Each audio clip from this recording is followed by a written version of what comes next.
Ya, assalamualaikum warahmatullahi wabarakatuh. Di sini saya akan menjelaskan sedikit tentang keyakinan di dalam diri manusia dan juga bagaimana sejarah dan ajaran agama Pangestu. Apapun yang kamu yakini, maka kerjakanlah karena setiap orang memiliki keyakinan masing-masing dan mungkin tidak dimengerti oleh orang lain. Perlu digarisbawahi bahwa suatu agama tidak melarang suatu perbuatan kalau perbuatan itu tidak merusak jiwa. Dan agama juga tidak menyuruh kalau suruhan itu tidak membawa selamat dan kebahagiaan jiwa. Oke.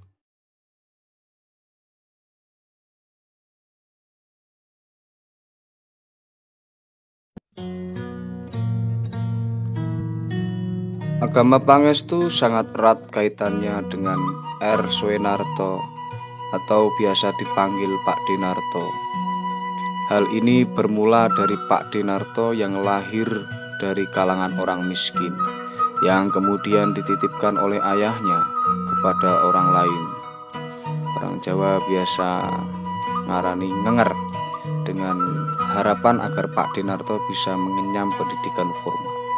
Dengan cara dititipkan ke sana kemari, inilah yang membuat Pak Dinarto mempunyai sifat nerimo, berkorban perasaan, dan sabar. Hal ini dilalui oleh Pak Dinarto sejak beliau berusia sangat muda. Kehidupan ngenger yang dialami Pak Dinarto merupakan tonggak penting dalam hidup Pak Dinarto. Setelah itu, beliau menginjak dewasa. Keinginan untuk terus mencari dan memahami keesaan Tuhan berikut semesta alam seisinya makin mengental. Melalui perenungan yang dalam muncul pertanyaan-pertanyaan besar, seperti di mana Tuhan bertahta, bagaimana manusia dapat bertemu dengan Tuhannya, apa sebenarnya yang dimaksud dengan surga dan neraka, dan jika ada, di mana letaknya. Pertanyaan-pertanyaan itu semua mendorong Pak D untuk belajar kepada beberapa guru. Akan tetapi jawaban yang diperoleh beliau tidak ada yang memuaskan, bahkan mengecewakan. Beliau kemudian berjanji dalam hati untuk tidak berguru lagi dan akan memohon langsung kepada Tuhan Yang Maha Esa. Pak D menyadari bahwa lagu yang benar hanyalah memohon sing papadang Allah yang senyatanya Maha Murah, Maha Asih, dan Maha Adil. Beliau yakin akan diberi pepadang asal memohon dengan sungguh-sungguh. Pada suatu hari, tepatnya hari Ahad Pon 14 Februari 1932, kira-kira pukul 5:30 sore, ketika beliau sedang duduk-duduk seorang diri di serambi Pondok Wituran, Solo, pertanyaan-pertanyaan yang selalu menjadi pemikiran beliau timbul kembali. Pak D kemudian berniat memohon kepada Tuhan agar diberi sih pepadangnya. Setelah memohon dengan khusyuk, lalu dilanjutkan dengan sholat doim. Dengan tidak terduga-duga, Pak D menerima sabda ilahi. Dalam hati sanubari yang suci, seakan-akan menjawab pertanyaan beliau sebagai berikut. Ketahuilah, yang dinamakan ilmu sejati ialah petunjuk yang nyata, yaitu petunjuk yang menunjukkan jalan benar, jalan yang sampai pada asal mula hidup. Ketika Bapak Soenarto menerima sabda tersebut, beliau merasa bagaikan disiram air dingin dan badan terasa gemeringing, merinding, lalu disusul oleh perasaan takut dengan termanggu-manggu. Bapak Soenarto bertanya dalam hati, siapakah gerangan yang bersabda itu tadi? Kemudian terdengar sabda berikutnya yang merupakan jawaban atas pertanyaan Pak Dinarto sebagai berikut. Aku sukma sejati yang menghidupi alam semesta, bertahta di semua sifat hidup. Aku utusan Tuhan yang abadi, yang menjadi pemimpin, penuntun gurumu, yang sejati ialah guru dunia. Aku datang untuk melimpahkan sih anugerah Tuhan kepadamu berupa pepadang dan tuntunan. Terimalah dengan menengadah ke atas, menengadah yang berarti tunduk, sujud di hadapanku. Ketahuilah siswaku bahwa semua sifat hidup itu berasal dari Sukma Kawelas, Sukma Kawekas, Tuhan semesta alam. Letak sesembahan yang sejati ialah sumber hidup yang akan kembali kepadanya Sejatinya hidup itu satu, yang abadi keadaannya dan meliputi semua alam sisinya. Demikian sabda demi sabda diterima berturut-turut dalam beberapa bulan, dan semua sabda ini dicatat oleh 2 orang pri agung yang membantu Pak Dinarto saat itu. Siapa? Yaitu Bapak R. Tumenggung Harjo Parkoso dan Bapak R. Trihardono Soema Diharjo.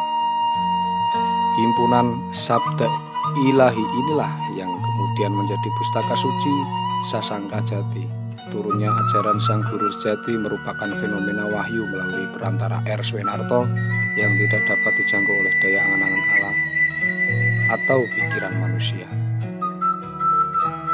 Setelah itu barulah didirikan organisasi Pangestu yang kemudian terus menyebar seiring berjalannya waktu. Pada intinya ajaran Sang Guru Sejati memberikan pelajaran dan petunjuk untuk mengingatkan semua umat yang lupa akan kewajiban suci dan menunjukkan jalan benar, menunjukkan adanya jalan simpangan yang berakhir pada kegelapan, kerusakan dan kesengsaraan, dan juga menunjukkan larangan Tuhan yang harus dijauhi dan dihindari, jangan sampai dilanggar. Menunjukkan adanya hukum abadi yang menguasai alam semesta dan kehidupan umat manusia, baik di dunia ini maupun di alam baka nantinya. Menerangkan tentang dunia besar, yaitu alam semesta.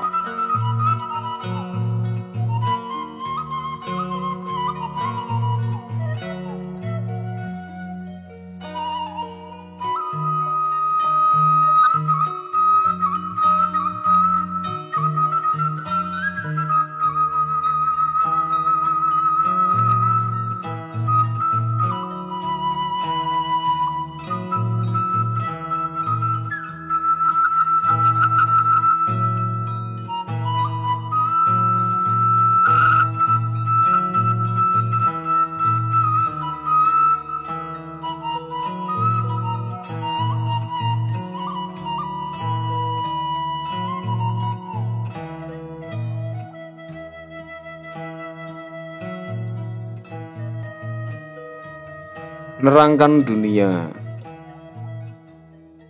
besar, yaitu alam semesta, di luar diri manusia, dan dunia kecil, yaitu badan jasmani dan rohani, di dalam diri masing-masing manusia dalam satu kesatuan alam semesta seisinya. Ajaran Sang Guru Sejati ditinjau dari sudut ilmu pengetahuan, mengandung pelajaran-pelajaran penting. Yang pertama, ilmu ketuhanan, tauhid dan tasawuf yang mengajarkan dan menerangkan sifat kebijaksanaan, keadilan dan kekuatan serta keberadaan Tuhan yang Maha Tunggal. Yang kedua, filsafat hidup yang menerangkan dan menjelaskan akar permasalahan dan kejadian dalam kehidupan setiap diri manusia serta bagaimana harus bersikap agar mampu mengatasi dan menanggulangi segala perkara dengan sempurna. Yang ketiga, ilmu jiwa psikologi yang menerangkan dan menjelaskan tentang susunan struktur jiwa dan komponen bagian jiwa serta fungsi mekanisme kerja dan saling berhubungan satu dengan lainnya. Yang keempat, ilmu kesehatan, utamanya kesehatan jiwa yang sangat berpengaruh terhadap kesehatan jasmani. Yang kelima, metafisika yang menerangkan dan menjelaskan tentang keberadaan hal-hal non-fisik yang halus dan tidak dapat tertangkap dengan panca indera atau alat-alat di dalam kehidupan di dunia, dan di samping hal-hal yang fisik, materi atau kasar. Yang keenam, ilmu seni hidup yang memberikan petunjuk praktis tentang cara pengolahan pikiran, perasaan dan kecenderungan nafsu-nafsu dalam menyikapi terhadap situasi yang dihadapi dan kondisi yang dialami, agar tetap tegar dalam pasang surutnya keadaan serta tidak terombang-ambing oleh segala perubahan situasi dan kondisi kehidupan, karena yang bersangkutan telah mampu menciptakan ketentraman dan kedamaian serta kemandirian dari ketergantungan pada perubahan situasi dan kondisi kehidupan dalam jiwanya sendiri. Baik, kali ini penjelasan tentang agama Pangestu dari sejarah dan ajaran